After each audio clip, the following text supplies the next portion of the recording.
को सस्पेंड कर दिया गया है, एफआईआर दर्ज कर ली गई है। ये लोग क्या चाहते हैं, मांग क्या है इनकी? आके रुमाल बांध के लेके गई है यहाँ से। अब ये बताइए कि आपकी क्या मांग है? दोनों को तो सस्पेंड कर दिया गया है, पुलिस ने एफआईआर दर्ज कर ली है। हमारी मांग यही है सर, कि इनके पास एक तीन मिनट, लड़की है और एक मिनट लड़का है। सर, ऐसा है, सस्पेंड होने से कुछ नहीं मिलेगा मुझे, ना मेरा परिवार जो गया है वो मिलेगा। मेरे जो भांजी हैं, 3 भांजी नाबालिग है, मेरी बहन है, उनको मुआवजा दिया जाए। विकलांग आदमी थे, वो बताओ क्या देखो, करेंगे? दोनों पैर से विकलांग थे, से भाव वाला तो पली है मेरा, सब कुछ झाड़ दिया उसने। सस्पेंड होने से क्या मिलेगा मुझे? मुआवजे की मांग कर रहे हैं। वो इतने गरीब हैं, इसी से उनका चूल्हा जलता था।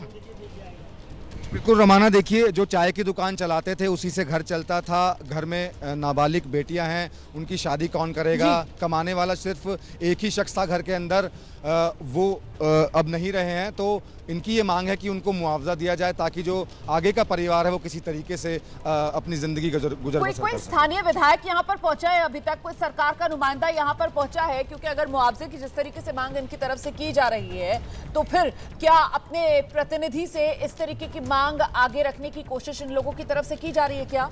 मनोज, कोई विधायक वगैरह या कोई अभी मंत्री नेता वगैरह कोई पहुंचा अभी तक यहाँ पर? अभी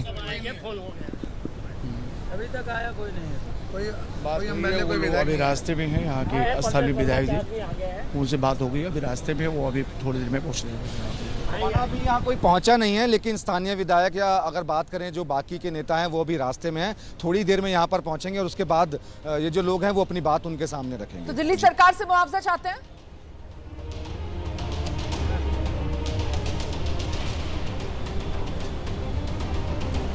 मनोज, दिल्ली सरकार से मुआवजा चाहते हैं ये लोग?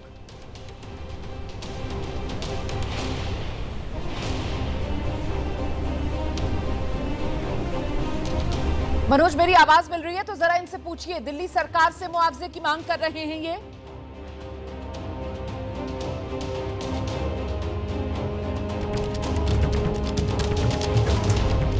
दिक्कत आ रही है आवाज में, हम दोबारा से कनेक्ट करने की कोशिश करेंगे। लेकिन आपने देखा किस तरीके से यहां दिल्ली में जहां हादसा हुआ है वहां पर लोगों का गुस्सा भड़का हुआ है। लोग कह रहे हैं कि सीधे सीधे गलती पुलिस की थी। लोगों की तरफ से कहा जा रहा है कि बेहद ये गरीब परिवार है जिसमें 3 नाबालिग बेटियां हैं मृतक की, और ऐसे में अब घर का भरण पोषण कैसे होगा, गुजारा कैसे चलेगा? ऐसे में बिना मुआवजे की बात नहीं बनेगी। हालांकि एक्शन लिया गया है। दोनों आरोपी पुलिस वाले, एक एएसआई है, दूसरा कांस्टेबल है, और दोनों को सस्पेंड कर दिया गया है। साथ ही इस मामले में एफआईआर दर्ज कर ली गई है। पुलिस अपनी जांच आगे बढ़ा रही है, लेकिन पीड़ित परिवार जो है वो मुआवजे की मांग कर रहा है। इस बीच मौके से एबीपी न्यूज संवाददाता मनोज वर्मा की एक रिपोर्ट आपको दिखाते हैं। जिस जगह पर यह हादसा हुआ उससे मात्र 50 कदम की दूरी पर एक पुलिस बूथ बना हुआ है। अब उस पुलिस बूथ की जो तस्वीरें हैं मेरे कैमरामैन अजय चाकू आपको दिखाएंगे। इस पुलिस बूथ के अंदर सामने की तरफ एक एसी लगा हुआ है, एक छोटा बेड रखा हुआ है। इसके अलावा अगर आप बेड के ऊपर देखेंगे तो तस्वीरों में आपको शराब की बोतल, ग्लास और बियर की जो बोतल है वो आपको यहाँ पर नजर आएगी। अब सबसे बड़ा सवाल ये खड़ा होता है कि जो लोग आरोप लगा रहे हैं कि उन पुलिसकर्मियों ने शराब पी हुई थी, क्या उसमें सच्चाई है? क्योंकि इस मामले पर पुलिस का ये कहना है कि जो पुलिसकर्मी पीसीआर वैन को चला रहा था उससे एस्केलेटर दब गया ब्रेक की जगह। लेकिन जिस तरीके से तस्वीरें सामने आई हैं और जिस तरीके से लोग बयान दे रहे हैं उससे कहीं ना कहीं ये मामला बहुत गंभीर हो जाता है। और इसमें गंभीरता ये है कि क्या पुलिसकर्मी रात को शराब पीकर अपनी ड्यूटी करते हैं? सबसे बड़ा सवाल है। फिलहाल पुलिस इस मामले की पूरी इन्वेस्टिगेशन कर रही है और जांच के बाद ही साफ हो पाएगा कि आखिरकार उन पुलिसकर्मियों ने शराब पी थी या फिर नहीं पी थी। कैमरामैन अजीत चाकू के साथ मनोज वर्मा, एबीपी न्यूज, दिल्ली। और आइए एक बार फिर से आपको लेकर चलेंगे, हमारे सहयोगी मनोज वर्मा लगातार हमारे साथ बने हुए हैं। मनोज, आपकी रिपोर्ट हम लगातार दर्शकों को दिखा रहे हैं, आप ग्राउंड जीरो पर मौजूद हैं। वहां पर जो पीड़ित पक्ष है उसका दर्द गुस्से के तौर पर भी कई बार सामने निकल कर आ रहा है, वो भी दर्शक देख रहे हैं। और ऐसे में इस पूरे मामले में जो एक मानवीय पहलू है कि साहब अपने घर का इकलौता कमाने वाला था, 3 नाबालिग बेटियां पीछे परिवार में हैं, अब उनका भरण पोषण परिवार का कैसे होगा? ऐसे में सीधे सीधे खुलकर परिवार की तरफ से मुआवजे की मांग की जा रही है। तो मुआवजा तो फिर जाहिर सी बात है दिल्ली सरकार से ही मुआवजे की आस होगी। मनोज,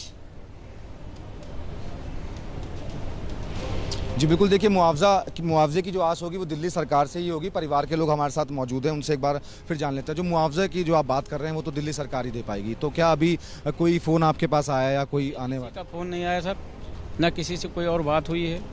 ठीक है, अब हम जब किसी से कोई बात होगी, बाकी में हम आपके माध्यम से बोल रहे हैं, बता रहे हैं कि हमें मुआवजा चाहिए, क्योंकि हमारी छोटी छोटी जो भांजियाँ लड़कियां हैं उनकी शादी करना है, एक बहन का भी पूरा गुजारा है। पूरा परिवार इसी खोखे से, उसी एक इंसान से चलता था।